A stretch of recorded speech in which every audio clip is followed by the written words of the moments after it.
e descobre que houve mesmo uma batida policial no prédio. Mas eles fizeram os vizinhos permanecerem nas escadas e ele ainda não tem certeza do apartamento no qual eles estiveram. Ele só sabe que eles saíram levando coisas pesadas, mas elas estavam embrulhadas e ele não sabia o que eram. E não levaram ninguém algemado. Arturo verifica o seu apartamento.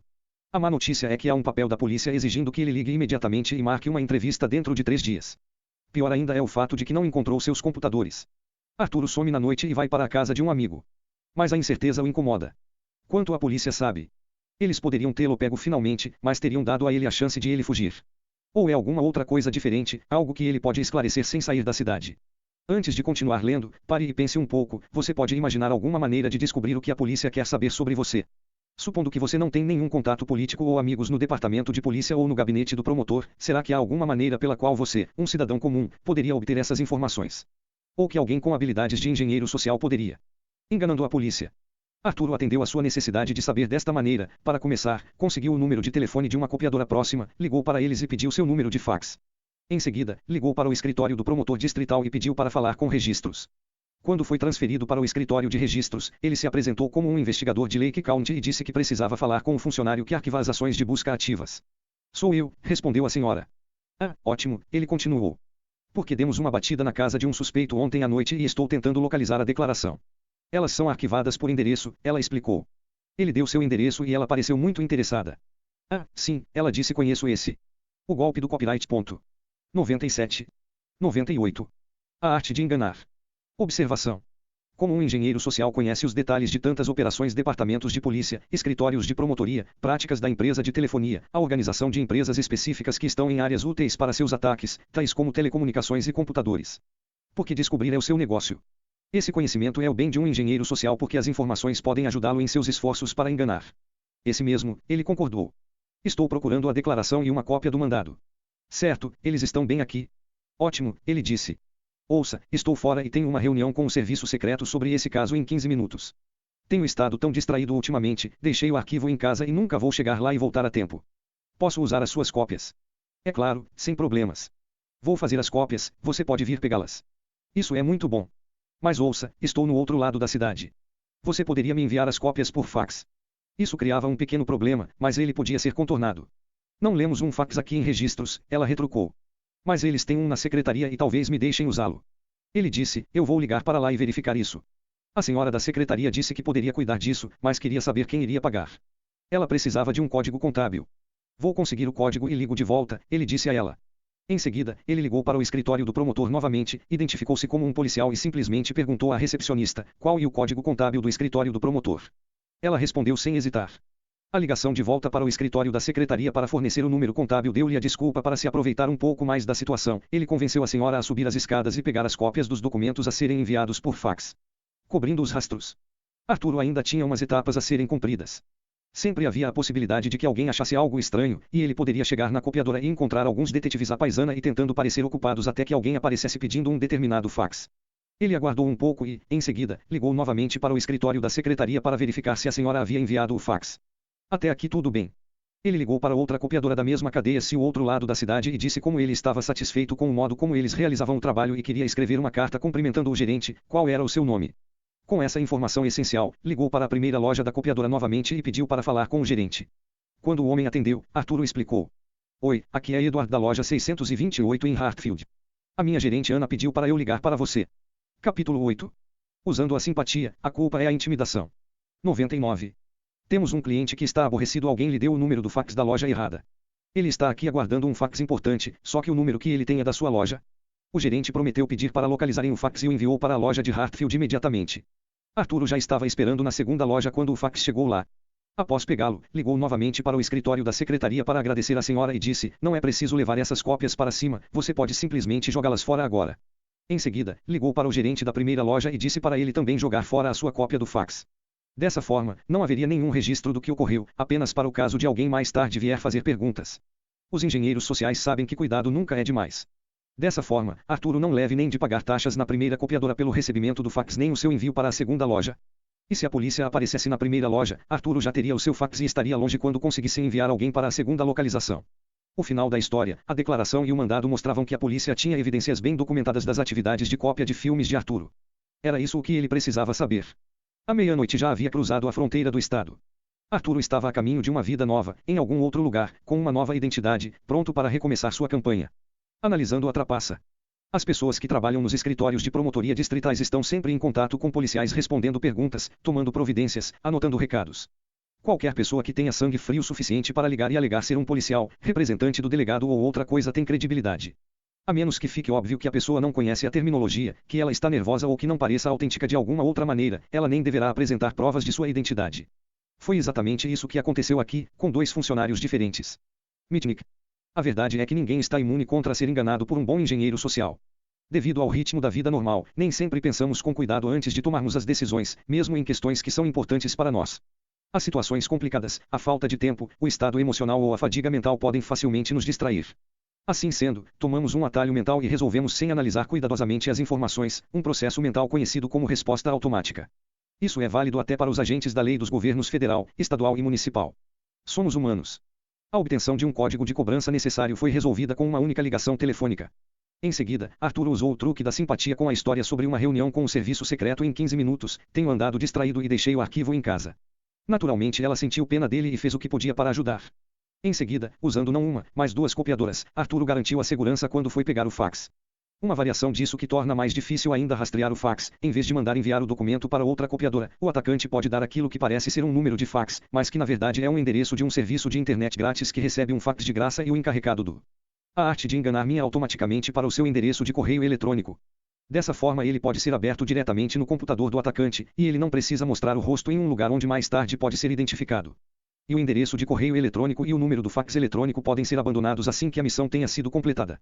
Virando à mesa um jovem que chamarei de Michael Parker era uma daquelas pessoas que descobrem um pouco tarde demais que os empregos com os melhores salários em sua maior parte vão para as pessoas com grau superior.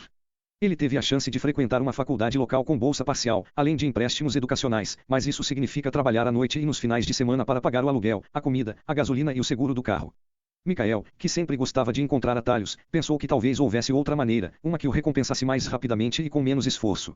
Como vinha aprendendo sobre computadores desde a época em que começou a jogar, com a idade de 10 anos, e se tornou fascinado em descobrir como eles funcionavam, ele resolveu saber se poderia criar sua própria formatura acelerada em ciência da computação.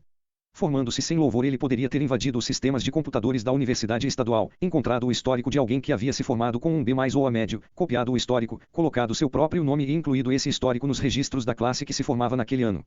Pensando nisso, ele se sentia meio desconfortável com a ideia e percebeu que deveria haver outros históricos de um aluno que estivesse no campus, registros de pagamento de mensalidades, o escritório dos alojamentos e quem sabe mais o que.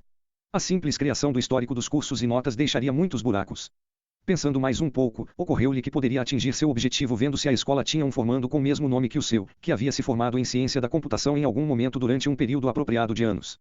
Se encontrasse esse aluno, ele poderia colocar o número do seguro social do outro Michael Parker nos formulários pedindo emprego. Qualquer empresa que verificasse o nome e o número do seguro social junto à universidade saberia que, sim, ele tinha o diploma que dizia ter. Não era muito óbvio para a maioria das pessoas, mas era óbvio para ele que poderia colocar um número de seguro social no formulário de emprego e, em seguida, se fosse contratado, colocaria o seu próprio número nos formulários de empregado novo. A maioria das empresas nem pensa em verificar se um novo contratado usou um número diferente no início do processo de contratação. Conectando-se com problemas como encontrar um Michael Parker nos registros da universidade. Ele abordou esse problema desta maneira: ele foi à biblioteca principal do campus da universidade, sentou-se em um terminal de computador, entrou na internet e acessou o site web da universidade. Em seguida, ligou para a secretaria. Com a pessoa que atendeu, usou uma das rotinas agora conhecidas da engenharia social: estou falando do centro de computadores, estamos fazendo algumas mudanças na configuração da rede e queremos ter certeza de que não vamos atrapalhar o seu acesso. A qual servidor você está conectado? Sim. Capítulo 8. Usando a simpatia, a culpa e a intimidação. 101. Jargão. Terminal burro: um terminal que não contém seu próprio microprocessador. Os terminais burros só aceitam comandos simples e exibem caracteres de texto e números. Como assim servidor? A pessoa perguntou. A qual computador você se conecta quando precisa pesquisar informações acadêmicas de alunos? A resposta foi admin.mu.edu e deu-lhe o nome do computador no qual os registros dos alunos estavam armazenados. Essa foi a primeira peça do quebra-cabeça, agora ele sabia qual era a sua máquina-alvo. Digitou aquele URL no computador e não obteve resposta como era de esperar, havia um firewall bloqueando o acesso. Assim sendo, executou um programa para saber se poderia se conectar a algum dos serviços que são executados naquele computador, e descobriu uma porta aberta com um serviço Telnet em execução, o qual permite que um computador se conecte remotamente a outro e o acesse como se fosse conectado diretamente usando um terminal burro. Ele agora só precisava ter acesso ao ID de usuário padrão e a senha. Ele fez outra ligação para a secretaria, desta vez ouvindo com cuidado para ter certeza de que estava falando com uma pessoa diferente. Ele foi atendido por uma senhora e novamente disse ser do centro de computadores da universidade. Contou que estavam instalando um novo sistema de produção para os registros administrativos. Como um favor, ele gostaria que ela se conectasse ao sistema novo, ainda no modo de teste, para saber se ela conseguiria acessar os registros acadêmicos dos alunos. Ele deu a ela o endereço IP para a conexão e a orientou nesse processo. Na verdade, o endereço IP levou até o computador no qual Michael estava sentado na biblioteca do campus. Usando o mesmo processo descrito neste capítulo, ele havia criado um simulador de login, uma tela simulada de login que se parecia com aquela que ela estava acostumada a ver quando entrava no sistema para acessar os registros dos alunos. Não está funcionando, ela lamentou. Ele fica dizendo login incorreto. Nesse ponto o simulador de login havia passado as teclas digitadas com o seu nome de conta e senha para o terminal de Michael. Missão cumprida. Ele explicou a ela, algumas das contas ainda não foram trazidas para esta máquina. Vou configurar a sua conta e ligo de volta. Tomando o cuidado de não deixar pontas soltas, como todo engenheiro social eficiente deve fazer, ele ligou mais tarde para dizer que o sistema de testes ainda não estava funcionando corretamente e, se ela permitisse, ele ou outro funcionário do centro de computadores ligaria para ela quando tivesse descoberto o que estava causando o problema. O administrador prestativo.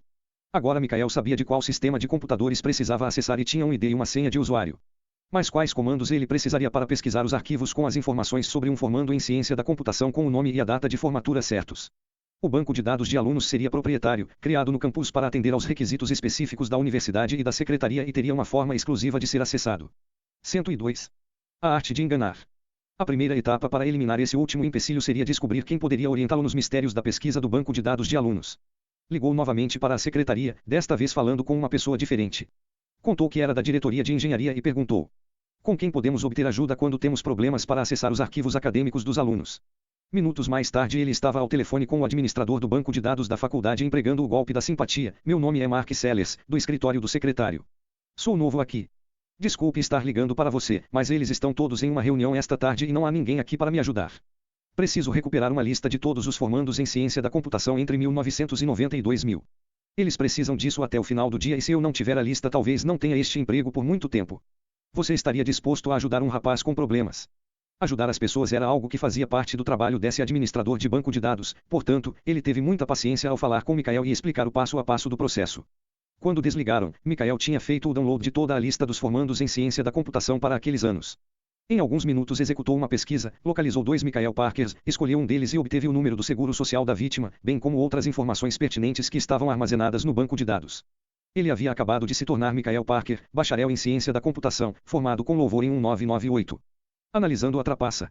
Esse ataque usou um truque do qual já falei antes, o atacante pedindo ao administrador de banco de dados de uma organização para orientá-lo nas etapas para a execução de um processo de computador que ele não sabia como executar. Uma virada poderosa e efetiva de mesa. Equivalente a pedir ao dono de uma loja para ajudá-lo a transportar uma caixa contendo itens que você acabou de roubar das prateleiras e colocá-la no seu carro. Mitnick. Os usuários de computadores às vezes não têm a menor pista das ameaças e vulnerabilidades associadas à engenharia social que existem no mundo da tecnologia. Eles têm acesso às informações, mas não têm o conhecimento detalhado daquilo que pode ser uma ameaça à segurança. Um engenheiro social visa um empregado que tem pouca compreensão de como são valiosas as informações que ele pode dar e, assim, fornecê-los a um estranho. Evitando a trapaça. A simpatia, a culpa e a intimidação são 3 gatilhos psicológicos muito conhecidos usados pelo engenheiro social, e essas histórias demonstraram as táticas em ação. Mas o que você e a sua empresa podem fazer para evitar esses tipos de ataques? Recado do Capítulo 8. Usando a simpatia, a culpa e a intimidação. Protegendo os dados. Algumas das histórias deste capítulo enfatizam o perigo de enviar um arquivo para alguém que você não conhece, mesmo quando aquela pessoa é, ou parece ser, um empregado e o arquivo está sendo enviado internamente para um endereço de correio eletrônico ou máquina de fax dentro da empresa. A política de segurança da empresa precisa ser muito específica quanto às salvaguardas para proteger dados valiosos contra alguém que não seja conhecido pessoalmente como o remetente. Procedimentos exatos precisam ser estabelecidos para a transferência de arquivos que contêm informações confidenciais. Quando a solicitação vem de alguém que não se conhece pessoalmente, deve haver etapas claras para a verificação, com níveis diferentes de autenticação, dependendo do quanto essas informações sejam confidenciais. Estas são algumas técnicas a serem levadas em conta. Item: estabelecer a necessidade de saber, a qual pode exigir a obtenção da autorização do proprietário designado das informações. Item: manter um registro pessoal ou departamental dessas transações. Item: manter uma lista das pessoas que foram treinadas especialmente nos procedimentos e que têm poderes para autorizar o envio das informações confidenciais. Exigir que apenas essas pessoas possam enviar as informações para alguém fora do grupo de trabalho. Item: se uma solicitação de dados for feita por escrito, e-mail, fax ou correio convencional, tomar cuidados adicionais para verificar se a solicitação realmente veio da pessoa da qual ela parece ter vindo. Sobre as senhas. Todos os empregados que podem acessar informações confidenciais, e hoje isso significa quase todo empregado que usa um computador, precisam entender que atos simples, como trocar de senha, mesmo por alguns momentos, podem levar a grandes quebras da segurança.